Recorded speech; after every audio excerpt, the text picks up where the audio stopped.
Gonna be a short video about how to properly use the 3M eraser wheel. This guy, don't get this guy. Do not buy it. It's trash. I'm gonna show you how to prepare your area to work, because even with this here, I still create a mess. Yes, I took it out. After you took off the badges, I'm gonna put brown masking tape underneath.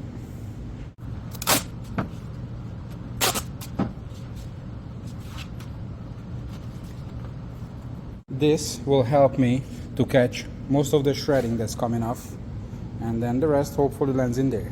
Okay, this is the most important part, so pay attention. Eraser wheel 101. The most important thing is the speed. You don't want to go too fast, but you want to go fast enough so it works. If you see smoke coming off the wheel, you are going way too fast. If you see light brown, yellow shreds, you are shredding the wheel way too fast. All you want to see is the same color, dark gray, in the bin or on the floor or on the tape. So don't go too fast. What's the good amount of speed? Well, you gotta try yourself, but you don't want to go super slow, but you don't want to go way too fast. So you have to find a good balance, something probably like this. What does this translate to? I don't know. You gotta try it. Just pay attention and don't go fast. I've been in my own business for 5 years. This is my second wheel in 5 years, and I use them every day. I removed the full hood and roof wrap with it, and I can't even tell I used it, because if you go fast, you use it up fast. Okay, so go slow. Also, if you work on a car that has a plastic trim or a plastic tailgate, you want to go extremely slow with this, because you are gonna dig into the plastic, so you gotta be careful. The second thing is the way how you hold it. You don't want to put too much pressure. Like, I don't want to press it forward, but if you're using it like this and you press it forward, you're gonna break. You see these little shapes here? You're gonna crack the rubber around it. So you don't want to, it doesn't matter which angle you hold it, you do not want to push on it like this. You don't want to push too much, so you want to hold it sideways. You see how I using up that edge? That's what I do. I move it and I go with a certain speed. So let me show you how I do that.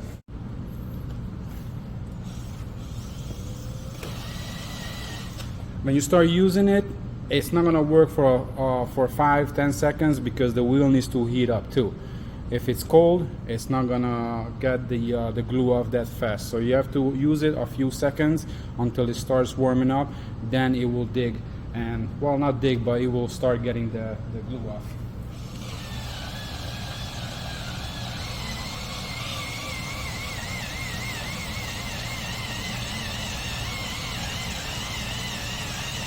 There you go. Now it started to work.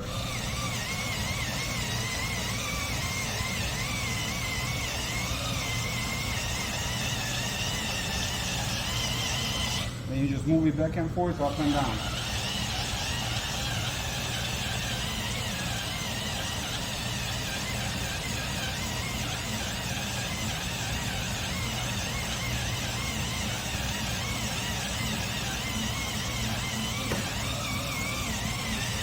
So it'll be hard to work with this mirror on the way, and I would love to get a little bit closer to it, because you can use it better, but you get the idea.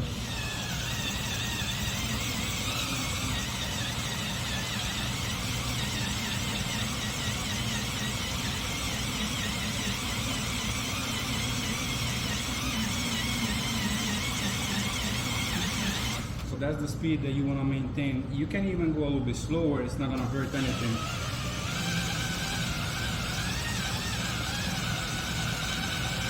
You want to put a little bit of pressure on it, and you push it towards the double-sided, the tape.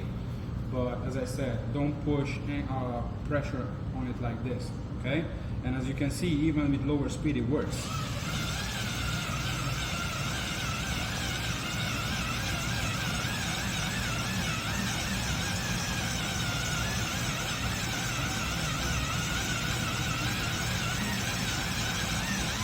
See, that was a really low speed and it works flawlessly. Okay, so hopefully that helped. Now that the double-sided tape is off, I'm gonna show you how to finish it. So this is what I like to use: rapid remover, adhesive remover, and then we're gonna use well, whatever you want to use. You can just use turtle wax rubbing compound. I'm gonna use Oberg's Supreme Cut with a cut pad, and I'm gonna get rid of that outline. So let me show you what to do. First, I'm gonna get this off. There you go.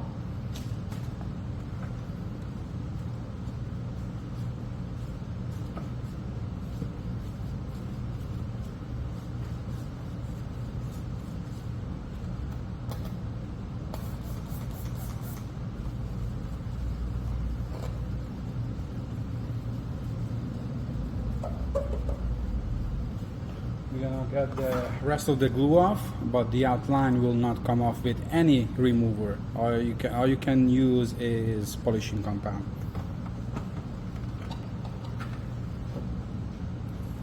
As you can see, the outline is still there. As I said, the remover will not get that 100% off, so it's time for the rubbing compound on.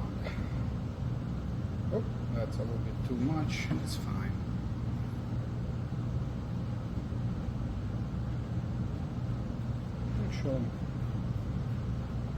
It's perfect.